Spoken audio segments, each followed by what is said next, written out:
प्यारे बच्चों नमस्कार। स्वागत है आप सभी का ज्ञानसू पर। उम्मीद करता हूं आप लोग बहुत जबरदस्त तरीके से एग्जाम का प्रिपरेशन कर रहे होंगे। और आज हम लोग ऐसे महत्वपूर्ण चैप्टर पे चर्चा करने जा रहे हैं जो एग्जाम की दृष्टि से बहुत ही इंपॉर्टेंट है और यहाँ से 4 से 5 नंबर का क्वेश्चन हमेशा बनता है। तो ये हमारे शारीरिक रूप से भी बहुत इंपॉर्टेंट है, क्योंकि अगर आंखें ना हो, मानव नेत्र ना हो, तो हमारा पूरा संसार अंधकारमय लगने लगेगा। क्योंकि कल्पना कीजिए कि अगर आपके पास, हमारे पास आंखें नहीं होता तो हम क्या रंगों को पहचान पाते? क्या हमारे जीवन में सौंदर्यता का, बाह्य सौंदर्यता का कोई मतलब रहता? इन सारी चीजों को समझने के लिए हम लोग आज पढ़ रहे हैं मानव नेत्र। ये मेरे हाथ में आप देख सकते हैं, ये मानव नेत्र का एक डमी है। मानव नेत्र का एक डमी है और इस पे हम लोग विस्तार से चर्चा करने वाले हैं। ठीक है प्यारे बच्चों, मानव नेत्र तथा रंग बिरंगा संसार की हम लोग चर्चा करेंगे। कक्षा 10 अध्याय 11 है नेत्र की संरचना और कार्य प्रणाली। क्या क्या पढ़ेंगे? नेत्र की संरचना और कार्य प्रणाली, दृष्टि दोष और उनका निवारण क्या है, कौन कौन से दृष्टि दोष होते हैं, जैसे दूर दृष्टि दोष, निकट दृष्टि दोष। ठीक है, प्रकाश का अपवर्तन और वर्ण विक्षेपण पे भी हम लोग चर्चा करेंगे। इसके अलावा वायुमंडलीय अपवर्तन और प्राकृतिक परिघटनाओं पे भी हम लोग चर्चा करेंगे।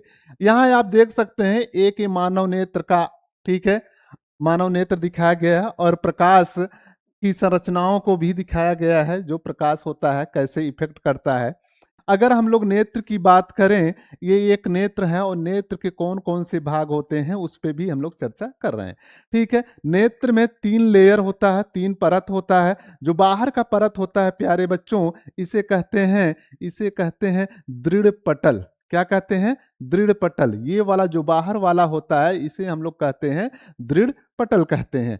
ठीक है, दृढ़ पटल जो होता है यह आंख को, यह नेत्र को सुरक्षा प्रदान करता है, यह नेत्र को सुरक्षा प्रदान करता है एवं व्हाइट रंग का होता है, सफेद रंग का होता है। ठीक है, अब यहीं से लगा हुआ जो आपको दिखाई दे रहा है इसे हम लोग कहते हैं कार्निया कहते हैं। क्या कहते हैं?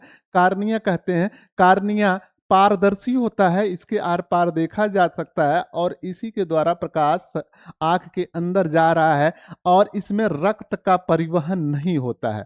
यह अपना ऑक्सीजन डायरेक्ट इन्वायरमेंट, पर्यावरण से लेता है। इसकी एक और खासियत होती है प्यारे बच्चों, अगर इसमें हल्का फुल्का चोट लग जाता है तो ये 24 घंटे में उसे रिकवर कर लेता है, ठीक कर लेता है।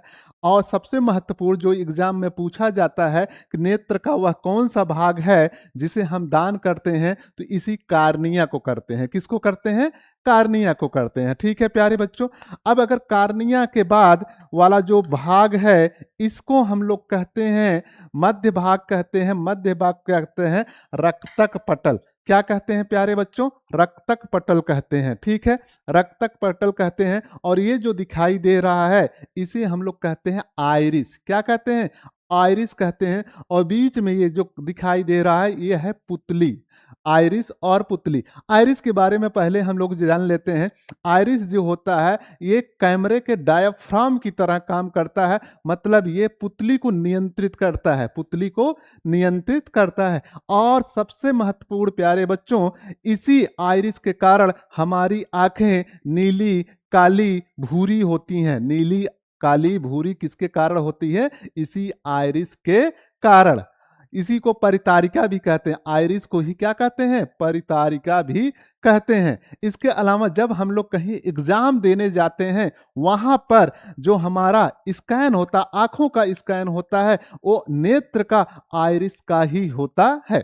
ठीक है, ये बीच में जो है, ये बीच में जो है प्यारे बच्चों, इसे हम लोग क्या कहते हैं? पुतली कहते हैं। और पुतली के द्वारा ही प्रकाश हमारे आंख के अंदर जाता है। ठीक है, और पुतली को कौन नियंत्रित कर रहा है? पुतली को नियंत्रित कर रहा है कौन?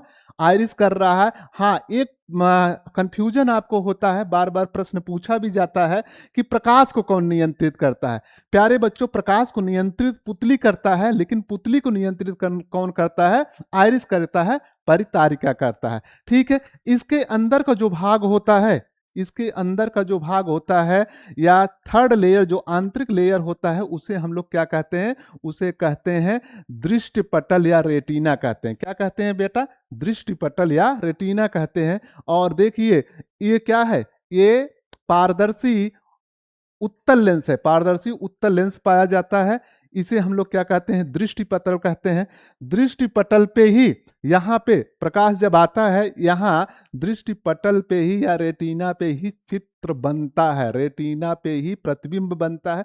और यहाँ जो प्यारे बच्चों प्रतिबिंब बनता है वो कैसा बनता है, उल्टा बनता है और वास्तविक बनता है, उल्टा बनता है और वास्तविक बनता है। ये फिर यहाँ के द्वारा जो प्रकाशित तंत्रिका होती हैं यहाँ से निकला हुआ होता है, यह मैसेज लेके जाता है कहाँ पर, मस्तिष्क के पास।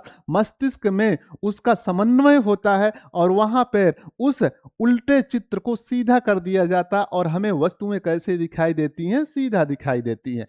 इसी रक्तक पटल पे प्यारे बच्चों, इसी रक्तक पटल पे ही दो भाग होते हैं, एक को कहते हैं पीत बिंदु, एक को कहते हैं अंध बिंदु। अंध बिंदु जहां से तंत्रिका निकली हुई उसे अंध बिंदु कहते हैं।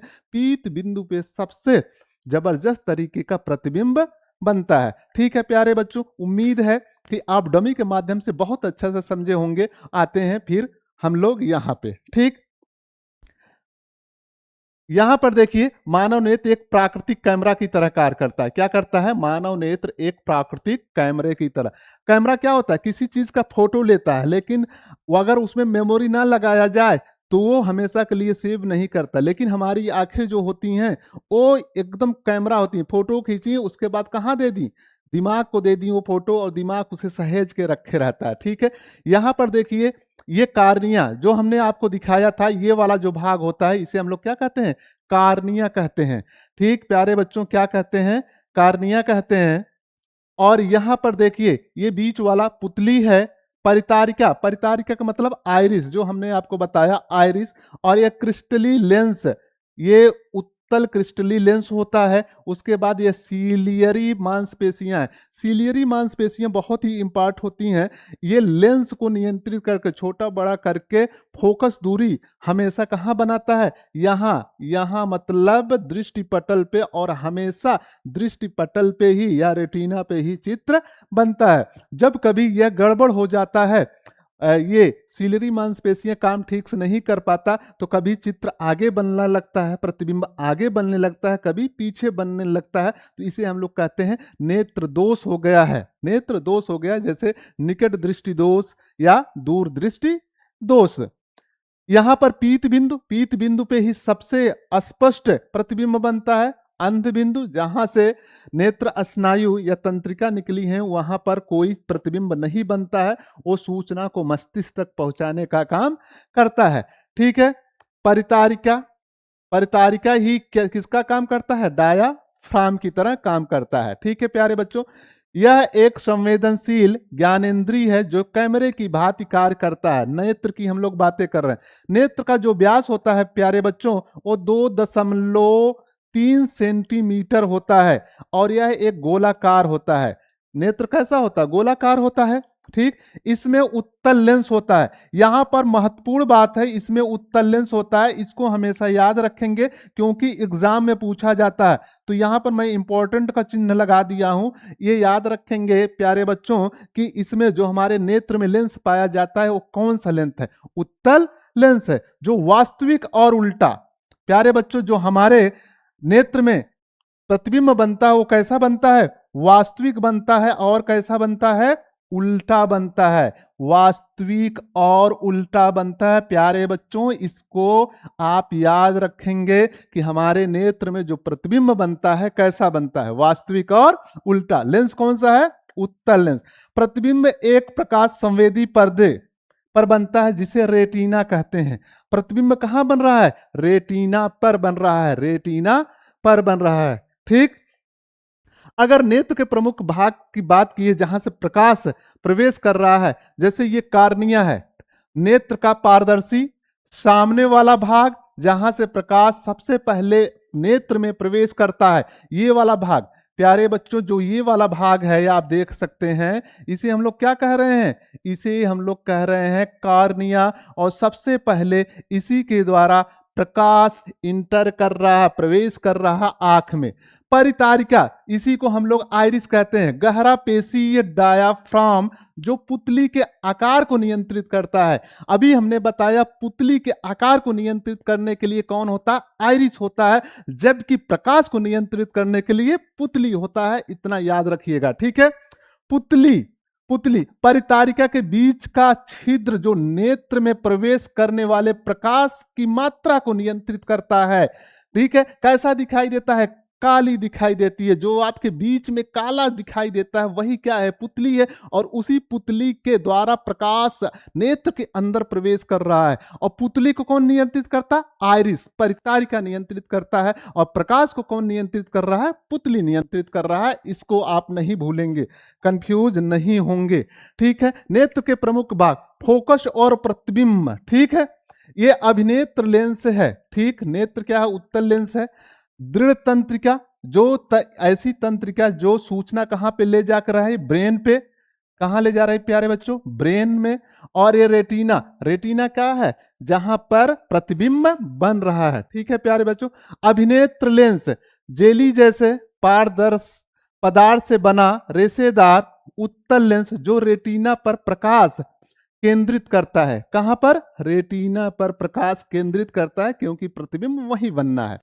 रेटिना यह नेत्र का पर्दा है जिसमें प्रकाश सुग्राही कोशिकाएं होती हैं। सुग्राही कोशिका मतलब रॉड्स होती हैं और कोन्स होती हैं। कौन सी? दो प्रकार की कोशिका होती है, एक को कहते हैं रॉड्स और एक को कहते हैं कोन्स।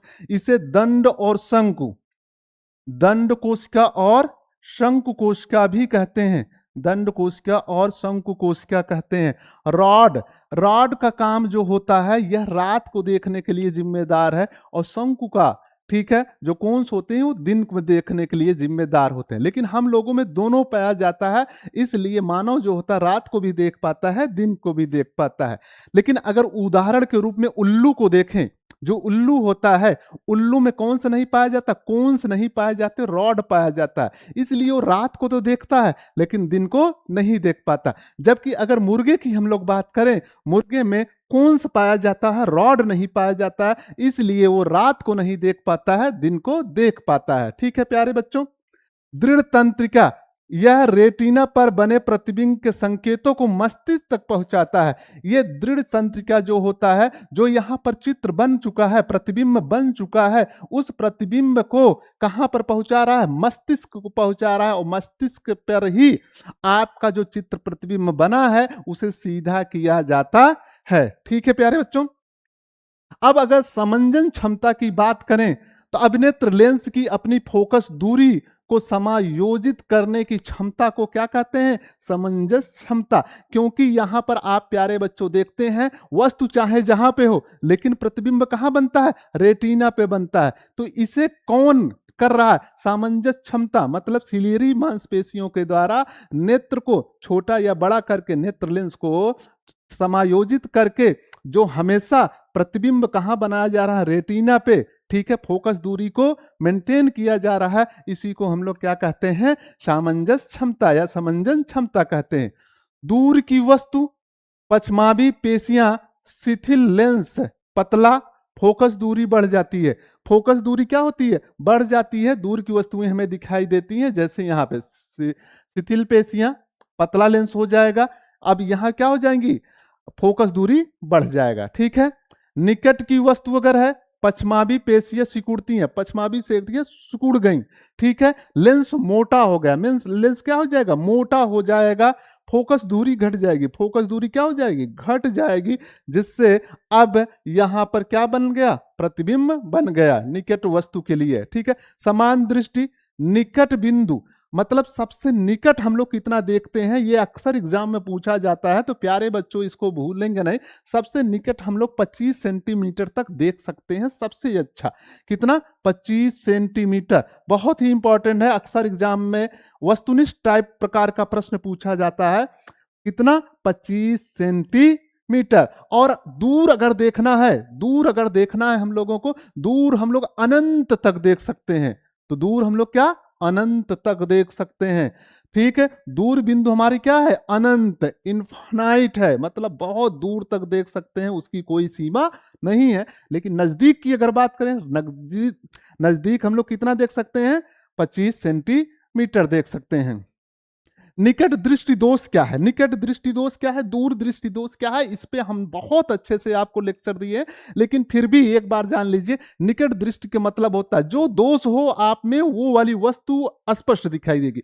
जैसे निकट दृष्टि दोष क्या है? निकट दृष्टि दोष में निकट की वस्तु स्पष्ट दिखाई देगी, लेकिन दूर की वस्तु स्पष्ट दिखाई नहीं देगी। ऐसे ही अगर दूर दृष्टि है तो दूर की वस्तु स्पष्ट दिखाई देगी, लेकिन निकट की वस्तु स्पष्ट दिखाई नहीं देती है। जैसे व्यक्ति पास की वस्तुओं को स्पष्ट देख सकता है, लेकिन दूर की वस्तुओं को स्पष्ट देख नहीं सकता है। किसमें? आप अगर निकट दृष्टि दोष है, आपके अंदर निकट दृष्टि दोष है, तो ऐसे व्यक्ति पास की वस्तु को आराम से देख पाता है, लेकिन दूर की वस्तु को आराम से देख नहीं पाता। दोष का कारण क्या है? अभिनेत्र लेंस की वक्रता का अत्यधिक होना। अभिनेत्र लेंस जो है इसका वक्रता ज्यादा हो जाता है, ठीक है। नेत्र गोलक का लंबा हो जाना, ये जो नेत्र गोलक है इसका क्या हो जाता है? लंबा हो जाता है। लंबा हो जाता है प्यारे बच्चों। लंबा होने के कारण यहां पर क्या हो रहा है? निकट दृष्टि दोष। परिणाम, दूर की वस्तु का प्रतिबिंब रेटिना के सामने बनने लगता। अब यहां पर प्रतिबिंब रेटिना पे न बनकर रेटिना के, प्यारे बच्चों यहां देखिए, रेटिना के सामने बनने लगा है। कहां बनने लगा है? रेटिना के सामने प्रतिबिंब बन रहा है। इसलिए अब यहां पर निकट की वस्तु हमें ठीक तो दिखाई देती है, लेकिन दूर की वस्तु नहीं दिखाई देती है। बोर्ड एग्जाम में पूछा जाता है कि निकट दृष्टि दोष में जो प्रतिबिंब बनता है वो कहां पर बनता है? तो प्यारे बच्चों याद रखेंगे, वह कहां बनता है? रेटिना के पहले बनता है। रेटिना के पहले बनता है, ठीक है। यहां पर देख सकते हैं, ठीक। इसका निवारण क्या है? कैसे इसे निवारण कर सकते हैं? कैसे इसको दूर कर सकते हैं निकट दृष्टि दोष को? इस दोष को दूर करने के लिए अवतल लेंस का प्रयोग करते हैं। प्यारे बच्चों इसे याद रखना, किस लेंस का? अवतल लेंस का। निकट दृष्टि दोष में अवतल लेंस का प्रयोग किया जाता है। अवतल लेंस प्रकाश की किरणों को क्या कर देता है? अपसारित कर देता है। इससे प्रतिबिंब वापस रेटिना पर बनने लगता है। यहां पर देखिए ये क्या है? नेत्र है। और अगर हम लोग ऐसा चश्मा पहने जिसमें क्या लगा हो? अवतल लेंस लगा हो। क्या लगा हो? अवतल लेंस लगा हो। यहां पर देखिए प्रकाश की किरणें आ रही हैं, ठीक है। ये क्या कर रही हैं? ये इनको और क्या कर दे रही हैं? अभिसारित कर रहे हैं, अपसारित कर दे रही हैं, ठीक है। जिसके कारण अब यहां पर जो यहां पर चित्र बन रहा था, प्रतिबिंब बन रहा था, यहां पर न बन के कहां बनने लगा है? यहां रेटिना पे बनने लगा, ठीक है। तो रेटिना पे, तो निकट दृष्टि दोष में प्यारे बच्चों क्या होता है? निकट की वस्तु सही सही दिखाई देता है, दूर की वस्तु स्पष्ट दिखाई नहीं देता है, ठीक है। इसमें क्या है? नेत्र गोलक का बड़ा हो जाना, ठीक है। नेत्र गोलक का बड़ा हो जाना और जो प्रतिबिंब है रेटिना से पहले बन जाना, ठीक। निवारण क्या है? अवतल लेंस का अगर चश्मा लगा लेते हैं तो निकट दृष्टि दोष दूर हो जाता है, ठीक है। अगला है दूर दृष्टि दोष। क्या है दूर दृष्टि दोष? अभी मैंने बताया दूर जो दोष होगा वो स्पष्ट दिखाई देगा। दूर दृष्टि दोष, दूर की वस्तु स्पष्ट दिखाई देना, नजदीक की वस्तु स्पष्ट दिखाई ना देना। व्यक्ति दूर की वस्तु को स्पष्ट देख सकता है, लेकिन पास की वस्तु को स्पष्ट देख नहीं सकता। दोष का कारण क्या है? इसमें अभिनेत्र लेंस की फोकस दूरी का अत्यधिक बढ़ जाना। अभिनेत्र लेंस की जो फोकस दूरी है वो अत्यधिक बढ़ जाएगा। इसका मतलब है रेटिना से भी पीछे, रेटिना के और आगे, मतलब यहां प्रतिबिंब कहां बन रहा है? रेटिना के पीछे बनेगा।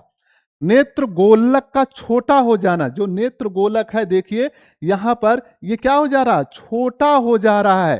परिणाम, पास की वस्तु का प्रतिबिंब रेटिना के पीछे बन रहा है। यहां पर देखिए प्रतिबिंब रेटिना के पीछे बन रहा है, मतलब दूर दृष्टि में जो प्रतिबिंब होगा वो क्या होगा? रेटिना के पीछे बनता है। इसलिए दूर की वस्तु स्पष्ट दिखाई देती है, लेकिन पास की वस्तु स्पष्ट दिखाई नहीं देती है। इसका निवारण क्या होगा? इस दोष को दूर करने के लिए हम लोग किसका प्रयोग करेंगे? उत्तल लेंस का प्रयोग करेंगे। यहां पर याद रखिएगा प्यारे बच्चों, उत्तल लेंस का प्रयोग किया जाएगा। उत्तल लेंस प्रकाश किरणों को अभिसारित करके रेटिना पर फोकस करता है। यह क्या करेगा? यह किरणों को, प्रकाश किरणों को अभिसारित कर देगा और क्या करेगा? यहां रेटिना पर फोकस करेगा और रेटिना पे क्या बनने लगेगा? प्रतिबिंब बनने लगेगा। ठीक है प्यारे बच्चों, इससे व्यक्ति को पास की वस्तुएं स्पष्ट दिखाई देने लगती हैं। ठीक है, अब इसके बाद है एक ऐसा हमें दोष होता है जो जिसमें दूर की वस्तु भी स्पष्ट नहीं दिखाई देती और पास की वस्तु, तो इसे हम लोग कहते हैं जरा दूरदृष्टिता और मोतियाबिंद, जिसे हम लोग क्या कहते हैं? मोतियाबिंद कहते हैं। ऐसे व्यक्तियों को अब क्या किया जाए? ठीक दूर के लिए जरा जरा दूरदृष्टि में उम्र बढ़ने के साथ समंजन क्षमता घटने से पास और दूर दोनों देखने में कठिनाई होती है। ठीक है, द्विफोक्सी लेंस ऊपर अवतल और नीचे उत्तल। मोतियाबिंद क्या है? बुढ़ापे में नेत्र लेंस का दुधिया या दुधला हो जाना। इलाज केवल शल्य चिकित्सा के द्वारा, सर्जरी के द्वारा ही होता है। अगर जरा दूरदृष्टिता है, इसमें पास की वस्तु भी नहीं दिखाई देगी और दूर की, इसमें क्या होता है? जो समंजन क्षमता होता है वो हमारा धीरे धीरे वीक हो जाता है। इसका मतलब है जो पश्चमाभी मांसपेशियां हो ठीक से काम नहीं कर रही हैं। इसमें हम लोग क्या करते हैं? ऐसे चश्मे का विकास करते हैं जो ऊपर ऊपर क्या होगा? अवतल होगा। ठीक है, और नीचे क्या होगा? उत्तल होगा। ऊपर अवतल और नीचे उत्तल। ऊपर अवतल लेंस और नीचे क्या होगा बेटा? उत्तल लेंस अगर हम लोग लगा लेंगे तो ये जरा दूरदृष्टिता और मोतियाबिंद, जो मोतियाबिंद होता है, मोतियाबिंद क्या होता है? बुढ़ापे में नेत्र लेंस का दुधिया या दुधला हो जाना। ठीक है, अब इसमें क्या करते हैं? केवल एक ही रास्ता बचता है, शल्य चिकित्सा मतलब ऑपरेशन के द्वारा जो नेत्र पे दुधिया हो रहा है उसके ऊपर कवर को हटा दिया जाता है, फिर वो व्यक्ति अच्छे से देखने लगता है। ठीक है, प्रिज्म से प्रकाश का अपवर्तन। ठीक है, प्रिज्म दो त्रिभुजाकार आधार और 3 आयताकार पार्श्व पृष्ठों से बना होता है।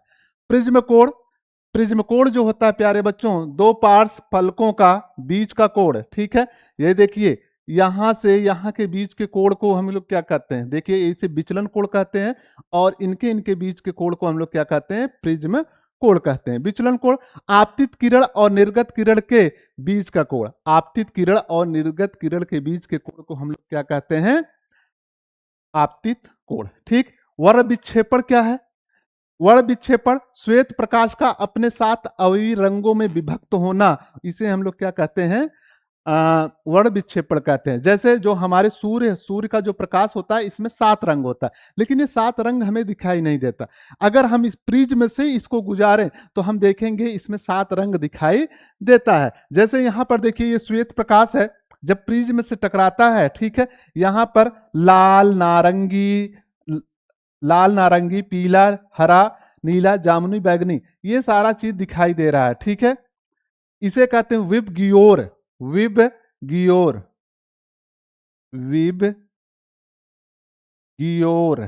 ठीक, विब गियोर अगर आपको याद है प्यारे बच्चों तो वहां आप लिख पाएंगे। आर से रेड होता है, क्या होता है? रेड। ओ से ऑरेंज और वाई से येलो, जी से ग्रीन, बी से क्या होगा? ब्लू। ठीक है, आई से इंडिगो और वी से वायलेट कलर। ठीक है, इसमें सबसे ज्यादा जो प्रकाश के तरंग दैर्घ्य होता है वो लाल रंग का होता है और लाल रंग का अपवर्तन सबसे कम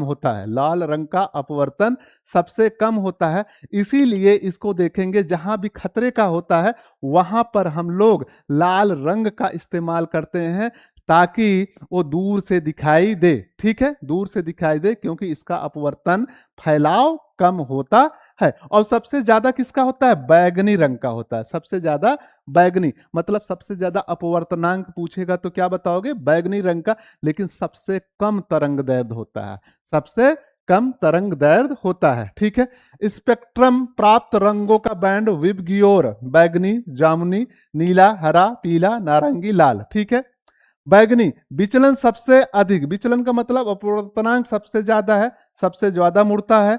लाल विचलन सबसे कम या सबसे कम मुड़ता है। ठीक है बेटा, और इस पे जो ये प्राप्त हो रहा है इसी को हम लोग क्या कहते हैं, स्पेक्ट्रम कहते हैं। क्या कहते हैं, स्पेक्ट्रम कहते हैं। इंद्रधनुष का निर्माण, इंद्रधनुष का निर्माण कैसे होता है? इंद्रधनुष जब भी बनता है प्यारे बच्चों, जब बरसात होता है देखते हैं सूर्य जिधर निकला रहता है उधर नहीं, उसके विपरीत दिशा में ही हमेशा इंद्रधनुष का निर्माण होता है। ठीक है, यह वर्षा के पश्चात आकाश में जल की सूक्ष्म बूंदों द्वारा बनता है। प्रक्रिया क्या है? जल की बूंदें छोटे प्रिज्म की भांति कार्य करने लगती हैं। जल की जो बूंदें हैं छोटे प्रिज्म की भांति कार्य करने लगती है। जब श्वेत प्रकाश वहां से गुजरता है तो 7 रंगों में विभक्त हो जाती हैं। ठीक है, अब यहां क्या है, अपवर्तन, विक्षेपण, आंतरिक परावर्तन, यह सदैव सूर्य की विपरीत दिशा में बनता है। ठीक है, हमेशा सूर्य का प्रकाश आया, यहां पर देखेंगे ये प्रकाश की बूंदें छोटी छोटी बूंदें हैं, इनको क्या किया, ये 7 रंगों में विभक्त कर देती हैं। ठीक है, आंतरिक परावर्तन, अपवर्तन, ठीक, जल की ये जो बूंद है, प्रेक्षण की आंख, तो यहां से हमें क्या दिखाई देता है, हमें दिखाई देता है इंद्रधनुष दिखाई देता है। वायुमंडलीय अपवर्तन और तारों का टिमटिमाना, वायुमंडलीय अपवर्तन और तारों का टिमटिमाना, वायुमंडल की परतों के बदलते घनत्व के कारण, ठीक है, प्रकाश का मार्ग विचलित होता है। जैसे जो वायुमंडल होता है वहां पर कहीं पर ज्यादा सघनता होगा, ओस होगा और सारी चीजें होगी। जब प्रकाश की किरणें आएंगी एक माध्यम से दूसरे माध्यम में, कहीं ज्यादा सघनता होगा कहीं विरलता होगा, वो हमेशा क्या होंगी, अपने मार्ग पे विक्षेपित होती रहती हैं। ठीक है, तारे प्रकाश के बिंदु स्रोत हैं। वायु की अशांति से प्रकाश की मात्रा बदलती रहती है जिससे तारे टिमटिमाते रहते हैं। अब वहां से प्रकाश आ रहा है और हमारा जो वायुमंडल है उसमें, ठीक है, कहीं घनत्व तो ज्यादा है कहीं कम है, तो प्रकाश है वो अपनी मात्रा को क्या करता है, इधर उधर बदलता रहता है। इसी से हमें जो तारा होता है वो टिमटिमाते हुए दिखाई देता है। ग्रह नहीं टिमटिमाते हैं, वे पास हैं और प्रकाश का विस्तृत स्रोत है, अतः अपवर्तन का औसत प्रभाव शून्य हो जाता है। तारे तो टिमटिमाते हुए दिखाई देते हैं जबकि ग्रह टिमटिमाते हुए दिखाई नहीं देते हैं। प्रकाश का प्रकीर्णन क्या है, प्रकाश का प्रकीर्णन क्या है, इस पे थोड़ा सा चर्चा कर लेते हैं। ठीक है, टिंडल प्रभाव, कोलाइडली कणों द्वारा प्रकाश का फैलना, आपको 9th में पढ़ाया गया है। जब कोलाइडली कणों से हम लोग क्या करते हैं, टार्च के द्वारा प्रकाश गुजारते हैं तो क्या करते हैं, विक्षेपित कर देती है, मतलब प्रकाश जो होते हैं फैल जाते हैं। इसी को हम लोग क्या बताए थे, टिंडल प्रभाव कहते हैं। टिंडल प्रभाव कहते हैं, मतलब प्रकीर्णन मतलब प्रकाश का फैलना, स्कैटर्ड हो जाना। आकाश का नीला रंग, वायुमंडल के कण नीले रंग कम तरंग दैर्ध्य को अधिक प्रकीर्णित करते हैं। तो वायुमंडल के जो कण होते हैं वे नीले रंग को ज्यादा से ज्यादा स्कैटर्ड फैला देते हैं, इसलिए हमें वायुमंडल कैसा दिखाई देता है, नीला दिखाई देता है। इसके अलावा एक प्रश्न हमेशा बच्चों याद रखिए कि जो अंतरिक्ष होता है, अगर अंतरिक्ष में जाएंगे कोई चीज देखेंगे तो सभी चीजें कैसी दिखाई देंगी, काली दिखाई देंगे। ठीक है, सूर्योदय या सूर्यास्त पर लाल रंग, क्षितिज पर सूर्य की किरणें अधिक दूरी तय करती है, नीला रंग बिखर जाता है, केवल लाल रंग पहुंचता है। जब वो निकलने लगती हैं तो जो नीला रंग होता है या जब अस्त होने लगता है नीला रंग होता है तुरंत बिखर जाता है, और जो लाल रंग होता है तरंग दैर्ध्य ज्यादा होने के कारण वो बिखरता नहीं है, एक जगह होता है। इसलिए हम लोगों को क्या सूर्यास्त या सूर्योदय के समय लाल दिखाई देता है। यहाँ पर देखिए ये जो नीला रंग है ये बिखर गया, चारों तरफ बिखर गया। ठीक है, इस और लाल रंग बिखरा नहीं, इसलिए यहां पर हम लोग हैं, यहां से हमें दिखाई देता है। ठीक है, खतरे के संकेत लाल होता है क्योंकि इसका प्रकीर्णन सबसे कम होता है, इसका प्रकीर्णन सबसे कम होता है, इसलिए खतरे पे, जैसे हॉस्पिटल में, एम्बुलेंस में, इसके अलावा रेलगाड़ी जहां चलती हैं, रेल जहां चलती हैं, वहां पर देखेंगे लाल रंग का जो इस्तेमाल होता है खतरे का होता है। ठीक है, तो यहां से हम लोगों ने आप मानव नेत्र को पूरे तरीके से पढ़ लिया। उम्मीद है कि वीडियो बहुत अच्छी लगी होगी। अगर वीडियो अच्छी लगी होगी तो प्लीज अपने साथियों को जरूर शेयर करें। इसी के साथ जय हिंद।